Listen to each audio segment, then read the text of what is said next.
En quoi James Mason est décédé en 1944, personne ne s'attendait à ce qui serait découvert dans sa propriété de Beverly Hills. Cachés derrière de faux murs se trouvaient des bobines de films valant des millions. Mais ce n'était pas le vrai choc. 10 ans plus tard, une cassette audio étiquetée « Ne pas écouter » a refait surface dans la même propriété. L'enregistrement de 90 minutes contenait les pensées brutes de Mason sur les secrets les plus sombres d'Hollywood. Les dirigeants de studio ont essayé de l'acheter, les collectionneurs ont offert des fortunes, mais ce que Mason a dit sur ses célèbres co-stars et les crimes cachés de l'industrie était si explosif qu'il a failli disparaître. James Mason est né le 15 mai 1909 à Huddersfield, dans le West Yorkshire. Sa famille était issue du monde du textile, son père dirigeant une entreprise de laine prospère qui vendait des tissus fins dans toute l'Europe. Sa mère était issue d'une famille cultivée du Lancaster et espérait que James aurait un avenir respectable dans un domaine tel que l'architecture. Pourtant, elle a vu son don pour la performance très tôt. Elle a discrètement organisé des leçons d'élocution pour adoucir son accent du Yorkshire. Ce mélange précoce de privilèges, d'attentes et d'encouragements cachés a semé les graines d'une vie qui serait à jamais divisée entre le respect des règles et le fait de s'en libérer. Au Marlborough College, l'une des meilleures écoles d'Angleterre, James a obtenu une bourse à seulement 14 ans. Mais la vie là-bas n'était pas facile. Il luttait contre un sérieux bégaiement qui le laissait se sentir isolé. Tout a changé lorsque son professeur d'art dramatique l'a invité à rejoindre le petit groupe de théâtre de l'école. La formation l'a aidé à surmonter son bégaiement et l'expérience de la scène a allumé un feu en lui. Il a écrit plus tard sur la joie qu'il ressentait en récitant les vers de Shakespeare, la décrivant comme enivrante.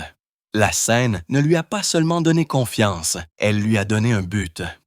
Lorsqu'il est entré à Cambridge en 1927, c'était censé être le début d'une carrière sûre dans l'architecture, la voie que ses parents souhaitaient. Mais tout en assistant aux cours, il jouait secrètement dans pièce après pièce avec la Marlowe Society, apparaissant dans tout des tragédies grecques au drame en vers moderne. En 1930, son père lui a offert un poste dans l'entreprise familiale qui lui aurait garanti un avenir riche. James a refusé. Au lieu de cela, il a rejoint un théâtre de répertoire à Londres, une décision que son père a qualifiée de folie. La décision a provoqué une profonde rupture dans la famille. Mais pour James, c'était le moment où il a choisi la scène avant tout. Ses premières années, en tant qu'acteur, ont été difficiles. Il a travaillé avec de petites compagnies de tournée, se produisant parfois dans des salles provinciales à moitié vides. L'argent était si rare qu'il a une fois mis sa montre de poche en gage juste pour manger. Il a même dormi dans les coulisses sur des sols froids en marbre. Tout a changé lorsque le dramaturge J.B. Priestley l'a remarqué lors d'une audition et lui a offert un rôle dans le West End de Londres. Presque du jour au lendemain, il est passé d'acteur en difficulté à un succès critique, salué pour la profondeur de ses performances. C'était la première fois que James rebondissait de la sorte, grâce à sa persévérance. Peu de temps après, sa vie personnelle a attiré presque autant d'attention que sa carrière. Il est tombé amoureux de Pamela Kino, une femme mariée qu'il avait rencontrée sur un plateau de tournage. Leur relation a créé un scandale qui s'est déroulé à la fois en privé et en public. Pendant un certain temps, il a même vécu avec Pamela et son mari sous le même toit. Une situation qui a choqué tous ceux qui l'ont appris. Lorsque son mari a finalement demandé le divorce, James et Pamela se sont précipités pour se marier au Nevada. Mais le moment choisi a provoqué une tempête de rumeurs sur la bigamie. Le secret autour de leur union a nui à sa réputation. Pourtant, le lien entre eux est resté solide, malgré les retombées. Sur le plateau, sa passion le poussait parfois à des extrémités dangereuses. Pendant le tournage de J'ai rencontré un meurtrier, il a insisté pour réaliser ses propres cascades. Un accident de chariot l'a fait dégringoler d'une falaise, le laissant gravement blessé. Il a refusé des soins médicaux appropriés et a continué à filmer le jour même, cachant son poignet cassé sous un manteau. La blessure n'a jamais complètement guéri et il a gardé ce rappel physique tout au long de sa carrière. Lorsque la guerre a éclaté, James a fait un choix qui a divisé l'opinion publique. Il a refusé le service de combat, s'inscrivant comme objecteur de conscience. Les journaux l'ont qualifié de lâche et certains studios ont refusé de l'embaucher. Mais au lieu de se retirer, il a conduit des ambulances pendant le Blitz, risquant sa vie pour extraire des survivants des décombres en feu nuit après nuit.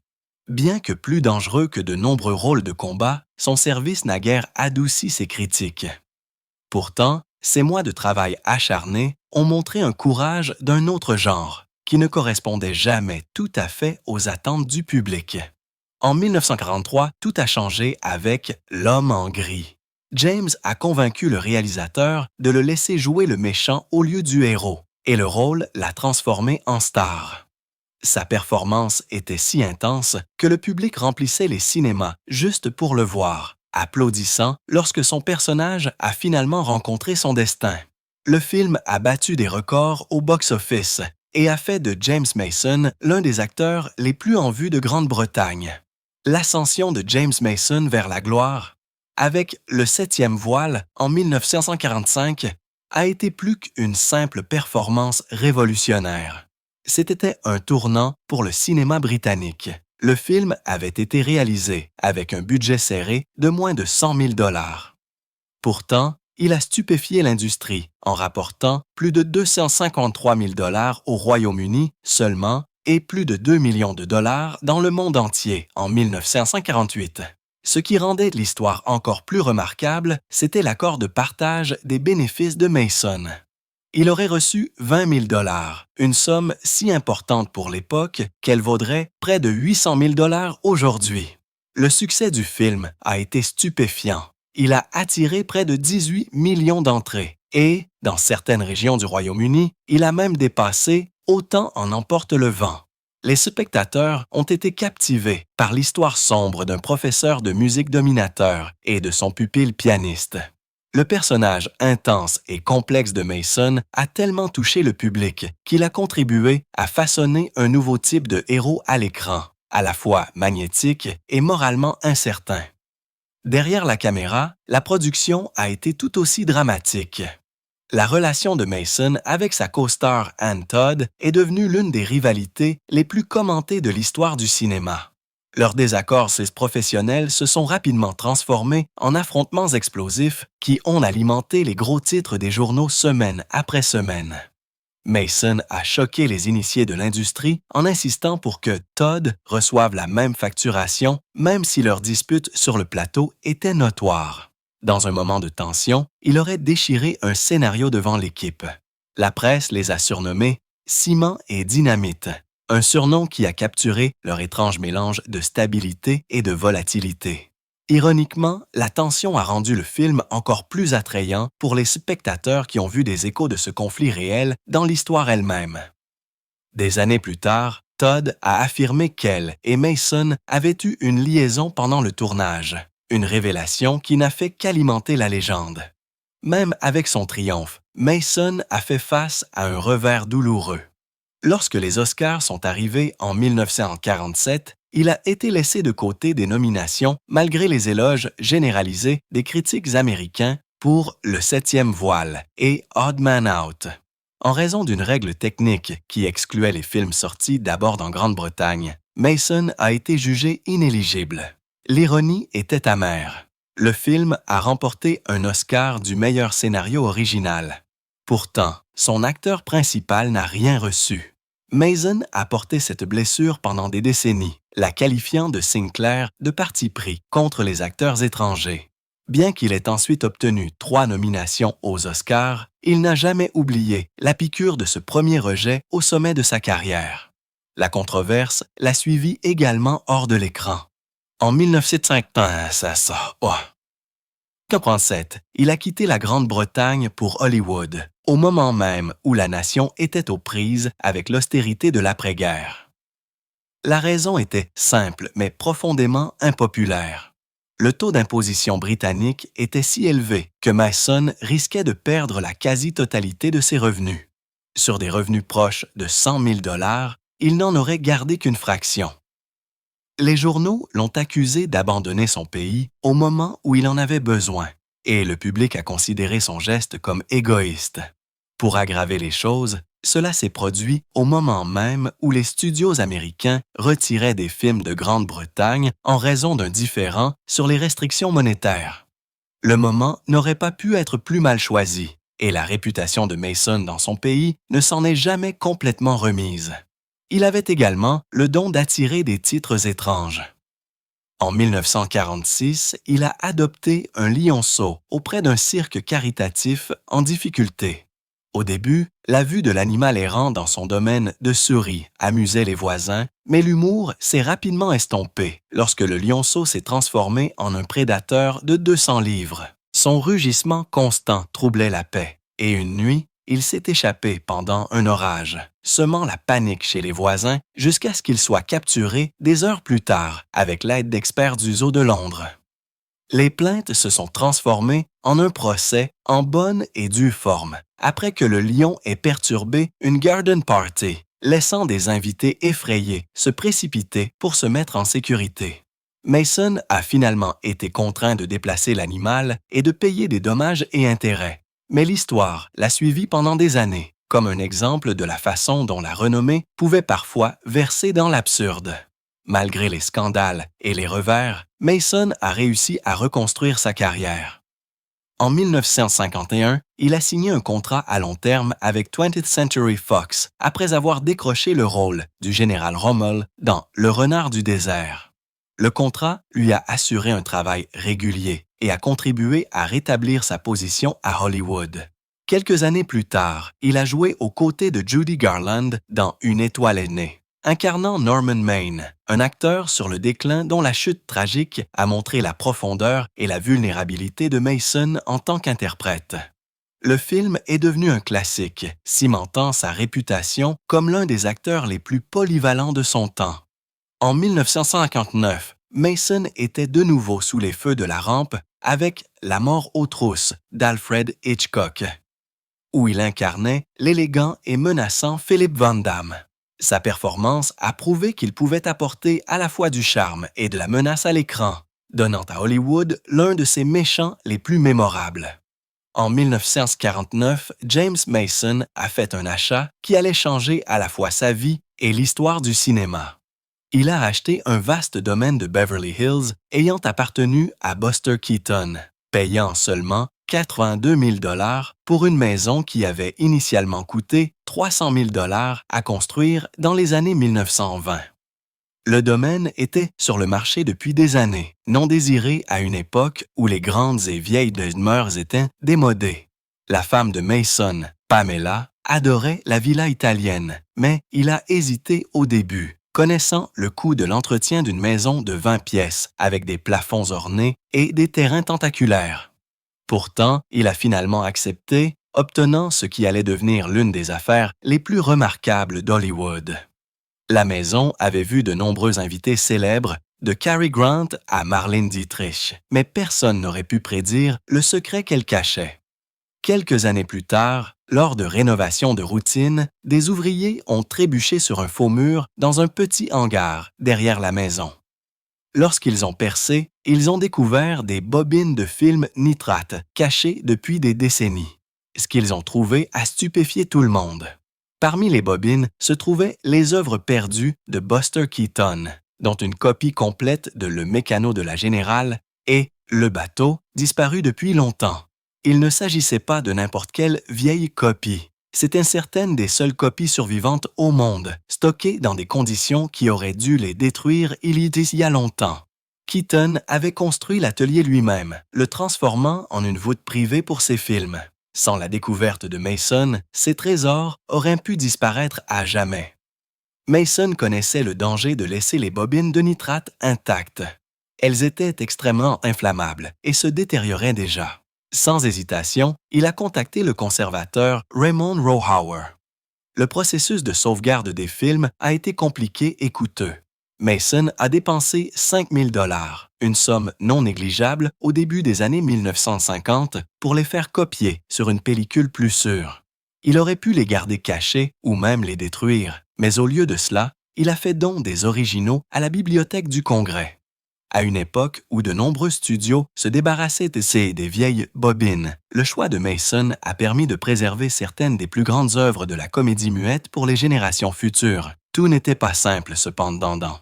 La veuve de Keaton a contesté Mason, affirmant que les films étaient de la propriété personnelle de son défunt mari et auraient dû être transmis par la succession. La bataille juridique aurait pu durer des années, mais Mason a évité la bataille judiciaire en concluant un accord privé. Il lui a donné 2 bobines en échange de sa signature, renonçant à toute autre réclamation. Ce règlement discret lui a non seulement épargné des frais juridiques infinis, mais a également garanti que les films ne disparaîtraient pas dans des litiges enfermés. C'était à un moment rare où le bon sens a prévalu, permettant au monde de partager le génie de Keaton. L'impact a été immédiat et durable. En 1957, le Museum of Modern Art a organisé une grande rétrospective de l'œuvre de Keaton en utilisant les films que Mason avait conservés. Les critiques et le public ont redécouvert la brillance de la comédie muette et l'événement a contribué à lancer le mouvement moderne de sauvegarde et d'étude des vieux films. Ce qui était autrefois considéré comme un divertissement jetable était maintenant considéré comme un art. Les chercheurs ont commencé à examiner l'artisanat de Keaton en détail et les cinéastes se sont inspirés des chefs-d'œuvre redécouverts. La découverte de Mason a prouvé que même les films perdus pouvaient encore être récupérés, alimentant des recherches qui allaient permettre d'en sauver des milliers d'autres. Mais la vie de Mason, en dehors de cette remarquable découverte, était loin d'être paisible. Son mariage avec Pamela, autrefois passionné, est devenu une tempête d'accusations et de scandales publics. Au début des années 1960, leurs disputes ont fait la une des tabloïds, Pamela l'accusant de cruauté et Mason ripostant avec des accusations d'adultère. Leur divorce a été désordonné et coûteux, s'étalant sur des années et lui coûtant des millions. Les salles d'audience sont devenues une scène où les détails intimes de leur vie ont été exposés. Des disputes amères au sujet de l'argent aux accusations choquantes de jalousie et de rage. Même après la fin, les retombées ont laissé des cicatrices sur les deux. Mason se retirant à l'étranger et admettant plus tard que le mariage avait été son plus grand regret. La bataille pour la garde des enfants qui a suivi n'a fait qu'aggraver la tourmente. Leur fille, Portland, âgée de seulement 14 ans, a été forcée de témoigner sur la vie à la maison, décrivant des disputes si absurdes qu'elles étaient souvent centrées sur le parent que, un chien de famille, aimait le plus. Le couple possédait plus de 20 animaux de compagnie, et même leur garde est devenue un point de discorde. Les audiences judiciaires ont duré des mois, et à un moment donné, Mason s'est enfui avec les enfants en Europe, avant d'être forcé de revenir. Des histoires de vases brisés, d'objets volants et d'animaux blessés ont choqué le public, dressant le tableau d'un foyer en proie au chaos. En fin de compte, les enfants ont été placés sous garde conjointe. Mais le mal était fait. Portland a grandi déterminée à laisser Hollywood derrière elle, tandis que Morgan luttait contre la toxicomanie, pointant souvent ses années comme la racine de ses problèmes. Comme si cela ne suffisait pas, les batailles privées de Mason se sont étendues à ses propres habitudes destructrices. Il a été dévoré par le jeu à enjeux élevés, perdant près des 3-4 de millions de dollars dans les casinos de Monte-Carlo entre la fin des années 1950 et le début des années 1960. Au sommet de sa dépendance, il a même mis son Golden Globe en gage pour rembourser ses dettes, pour le racheter quelques jours plus tard à un prix beaucoup plus élevé.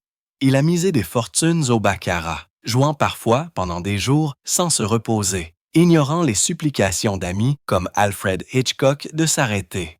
La dépendance l'a presque ruinée financièrement et émotionnellement, laissant derrière elle une traînée de dettes, de propriétés vendues et de chuchotements de tentatives de suicide.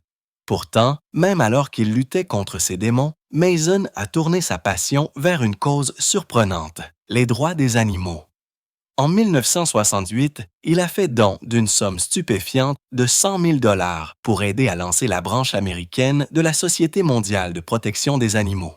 Sa compassion avait commencé des années plus tôt, après avoir été témoin d'un combat de chiens brutal sur un tournage. Il a sauvé des animaux errants, hébergé des dizaines d'animaux sur ses domaines et mené une campagne acharnée contre la cruauté dans les laboratoires et les cirques. Il a témoigné devant le Congrès, financé des cliniques et même adopté des éléphants pour les protéger de l'exploitation.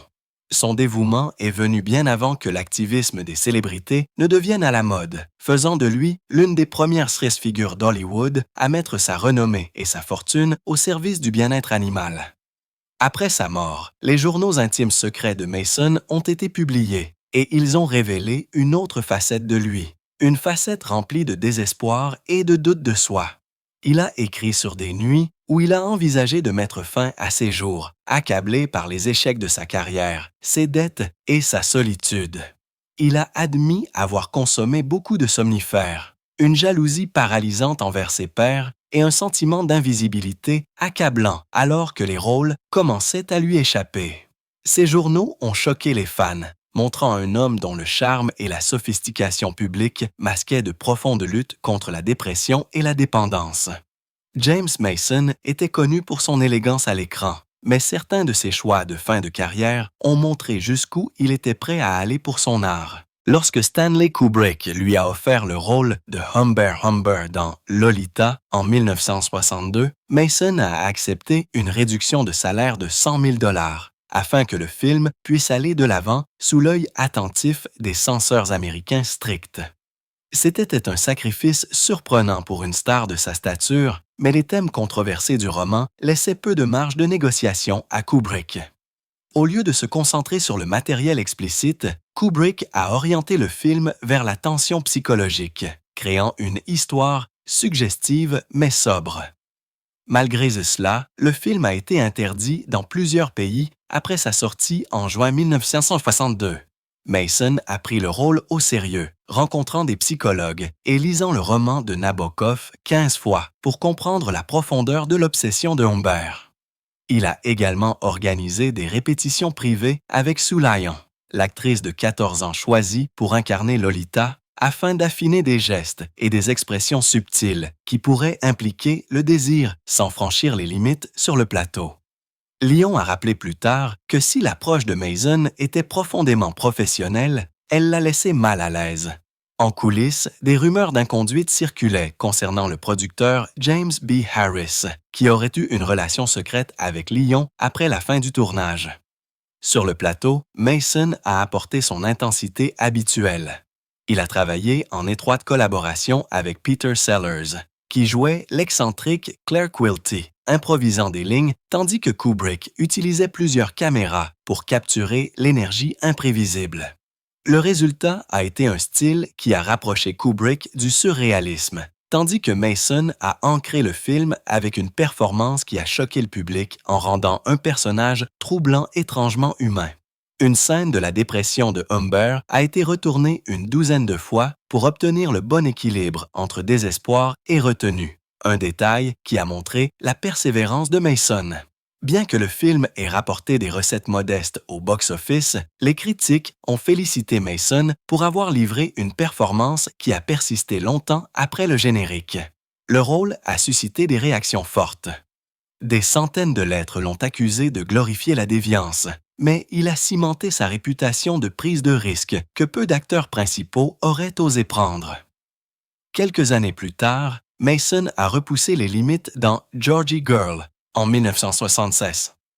En incarnant James Limington, un homme plus âgé poursuivant une femme beaucoup plus jeune, Mason a transformé. Un rôle qui remplissait à peine 7 pages dans le scénario en la performance la plus mémorable du film. Il a ajouté de longs silences, des pauses délibérées et des lignes non scénarisées qui ont mis le public mal à l'aise. Les censeurs britanniques avaient déjà qualifié le scénario de l'un des plus immoraux qu'ils aient jamais lu, et les choix de Mason n'ont fait qu'accroître l'inconfort. Sa chimie avec Lynn Redgrave, qui incarnait la naïve Georgie, a rendu l'histoire à la fois troublante et captivante. La volonté de Mason de baisser à nouveau ses honoraires a prouvé son engagement envers les rôles auxquels il croyait. Sa performance lui a valu une nomination aux Oscars, une nomination aux Golden Globes et les éloges des critiques qui ont noté comment il pouvait transformer un moment de silence en quelque chose de plus puissant qu'un dialogue. Même en dehors du cinéma, Mason a fait preuve du même dévouement. En 1959, il a enregistré la voix du capitaine Nemo pour l'attraction 20 000 lieues sous les mers de Disneyland. Insistant pour enregistrer à l'intérieur d'un faux sous-marin exigu à 3 heures du matin, il voulait capturer le sentiment d'être piégé sous la mer. Il a même testé un scaphandre au large des côtes californiennes pour apporter de l'authenticité à sa voix. Pendant des années, les visiteurs du parc ont entendu ces mots résonner tout au long du voyage sous-marin sans se rendre compte qu'il s'agissait de Mason lui-même. Plus tard, dans Le Verdict, en 1982, Mason a utilisé son influence pour assurer à Paul Newman le rôle principal à un moment où la carrière de Newman était en perte de vitesse. Sur et hors écran, Mason a joué le rôle de mentor, passant même des soirées tardives dans la caravane de Newman à jouer aux échecs et à discuter de stratégie. Son interprétation d'un avocat de la défense rusé lui a valu une autre nomination aux Oscars, tout en aidant Newman à livrer l'une des plus belles performances de sa carrière. La télévision a également fait partie de son héritage, sa narration de la mini-série de la BBC. À la recherche d'une île en 1972 a attiré des millions de téléspectateurs et a montré que les grandes stars pouvaient apporter de la gravité à la télévision. La série a remporté un Emmy et un Peabody, les critiques louant la voix de Mason pour avoir rendu l'histoire vivante et urgente. La dernière performance de Mason a eu lieu dans The Shooting Party, filmé en 1984. Il a accepté le rôle après qu'un autre acteur ait été blessé et a livré une interprétation puissante d'un homme s'accrochant à des traditions en voie de disparition à la veille de la Première Guerre mondiale. Quelques mois plus tard, Mason est décédé d'une crise cardiaque à 75 ans. Le film est censé sorti l'année suivante et il a été honoré à titre posthume par le Cercle des critiques de Londres en tant qu'acteur de l'année.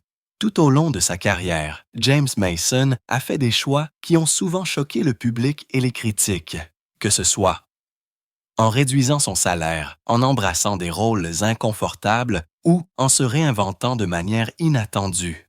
En 1945, une histoire surprenante sur l'héritage de James Mason a été révélée. En 1952, Mason et sa femme, Pamela, avaient acheté une grande propriété ayant appartenu à Buster Keaton. La maison était une villa de style italien de 10 000 pieds carrés, bordée de 42 palmiers et dotée de caractéristiques inhabituelles, comme un ruisseau à truites mécanisé et une piscine de style romain avec des carreaux de mosaïque. Mason n'avait aucune idée à l'époque que, cachée dans le domaine, se trouvait une voûte de film contenant certaines des comédies perdues de Keaton des années 1920. À l'intérieur se trouvaient des tirages de classiques comme Le Bateau, The Playhouse, Cops et The Balloonatic. Tous pensaient avoir disparu après que la carrière et les finances de Keaton se soient effondrées dans les années 1930. Mason a percé le coffre-fort et a trouvé des bobines valant plus que ce qu'il avait payé pour l'ensemble de la propriété. Ces films ont ensuite été restaurés et conservés, et la découverte a donné à la réputation de Keaton un regain d'intérêt bien nécessaire. Après la mort de Mason en 1944, cette histoire a refait surface et a stupéfié l'industrie. Les rumeurs de lettres de Chaplin louant les efforts de Mason n'ont jamais été étayées par des documents, mais la vérité se suffisait à elle-même. Les cendres de Mason ont été déposées en Suisse, près de la tombe de Chaplin, reliant deux hommes qui avaient tous deux laissé leur marque sur le cinéma muet. Des histoires sur la voix perdue de Mason ont également émergé dans les années qui ont suivi sa mort. Certaines personnes ont affirmé qu'une cassette de 90 minutes étiquetée « Ne pas lire » avait été trouvée en 1995 dans laquelle Mason critiquait l'hypocrisie d'Hollywood. Une telle cassette n'a jamais été vérifiée, Mais les vrais mots de Mason ont été conservés dans des interviews et des écrits qui racontaient une histoire similaire. Dans une interview de 1941 au sujet de son rôle dans Lolita, il a expliqué que le film n'était pas une œuvre d'exploitation scandaleuse, comme certains le croyaient, mais une histoire d'amour façonnée par les limites que les studios hollywoodiens imposaient aux thèmes controversés. Il a parlé ouvertement de la façon dont les grands studios censuraient souvent les films tout en profitant de leur attrait auprès du public. Un double standard qu'il avait observé pendant des décennies. Dans son autobiographie posthume Before I Forget, publiée en 1945, Mason a révélé à quel point il avait souvent refusé des rôles lorsque les studios essayaient de l'enfermer et comment le fait d'avoir joué dans des films politiquement sensibles pendant les années 1940 avait presque mis fin à sa carrière en Amérique. Il a également décrit la cruauté dont il a été témoin envers des stars comme Judy Garland, rappelant comment Warner Brothers l'avait poussé à bout lors du tournage de Une étoile est née, tout en l'abandonnant après le tournage. Des enregistrements audio de Mason parlant de ces questions, conservés dans des archives et parfois vendus aux enchères, ont maintenu sa perspective en vie et ont rappelé aux générations suivantes qu'il n'avait jamais eu peur de dénoncer les échecs de l'industrie. Les universitaires aussi ont commencé à regarder la carrière de Mason sous un nouveau jour. Bien que certains rapports de classements officiels ne puissent être vérifiés, plusieurs études ont souligné à quel point il était vraiment polyvalent au cours d'une carrière qui a inclus plus de 150 films. Il est passé sans effort d'un genre à l'autre. Des drames intenses comme Le Septième Voile, qui est devenu un phénomène au box-office. En Grande-Bretagne, dans les années 1940, aux thrillers comme La mort aux trousses de Hitchcock et même aux aventures à grande échelle comme Voyage au centre de la Terre.